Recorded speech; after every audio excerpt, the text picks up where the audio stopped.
Morning walk থেকে ফেরার পথে এই দুজনাকে দেখতে পেলাম। সাথে, সাথে একটু ভিডিও ক্লিপ নিয়ে নিলাম। তো আজকে তোমাদের সাথে একটু সকালবেলাটা শেয়ার করছি। সকালবেলা মর্নিং ওয়াক করে ফিরে এসে স্নান করে আগে পুজোটা করে নিয়েছি। পুজো কমপ্লিট করে তারপরে ছোলা, বাদাম, আমন্ড, কিশমিশ সকালবেলা এগুলো একটু খেয়ে নিচ্ছি। সকালবেলা আম কেটে দিলে তো ছেলে খাবে না, তাই ওর জন্য একটু ম্যাঙ্গো মিল্কশেক বানিয়ে নিয়েছি। তো এইভাবে করে দিলে কিন্তু ও খেয়ে নেবে। কিন্তু আম শুধু কেটে দিলে কিছুতেই সে খাবে না। তারপরে চলে গেলাম সকালের ব্রেকফাস্টে।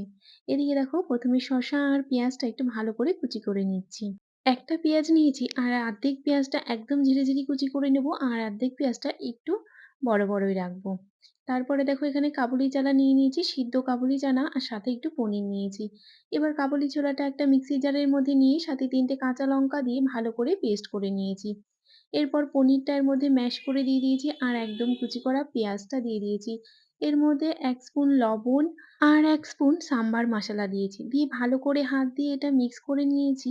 এরপরে কিছুটা নিয়ে এর মধ্যে কাবাবের মতো করে নিচ্ছি। এভাবে দেখো হাত দিয়ে সমান করে নিয়ে নিয়েছি। এবার প্যানের মধ্যে তেল গরম করে এই কাবুলি চানার এটা দিয়ে তারপরে উপর থেকে একটা রুটি দিয়ে দিয়েছি। দিয়ে এইভাবে দেখো হাত দিয়ে চেপে দিচ্ছি।